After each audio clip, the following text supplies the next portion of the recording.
Goeiedag en baie welkom saam met ons hier op 'n Saterdagoggend. Ek hoop al lê 'n lekker rustige Saterdag vir jou voor. Ons is besig om te praat oor God is die weg en hy bring genesing in my en jou karakter. En vandag gaan ons iets sien van die opdrag wat ek en jy het om hierdie genesing uit te dra na 'n wêreld toe. Dit is in Genesis 1 hier vanaf vers 28 af. Hy sê God het hulle geseën deur te sê: wees vrugbaar en vermeerder en vul die aarde. Onderwerp die aarde en heers oor die visse van die see, die voëls in die lug en oor al die diere op die aarde. Hierdie is die bekende versie waar God Adam en Eva die opdrag gee om te gaan leef, wees vrugbaar, vermeerder, maak die aarde 'n beter plek, 'n mooi plek. Cultivate the earth.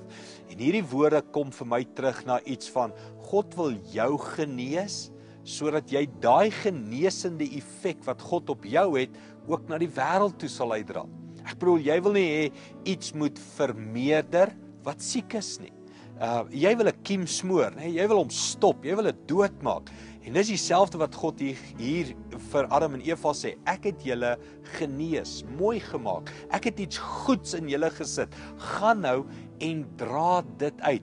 Kry die genesing. En wanneer jy die genesing gekry het en die verandering gekry het, vat nou daai genesing na 'n stikkende wêreld toe en genees hulle met my liefde, met my wysheid.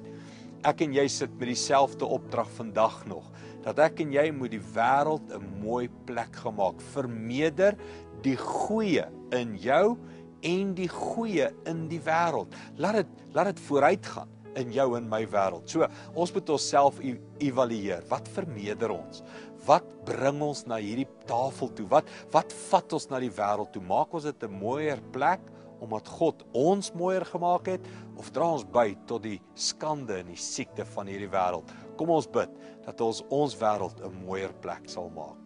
Hemelse Vader, U het ons geseën met die woorde. Gaan en vermeerder en maak die wêreld 'n beter plek. En dis my gebed, Here, dat U my sal genees en dat ek hierdie wêreld 'n beter plek sal maak met U genesing. Dankie daarvoor in Jesus naam. Amen.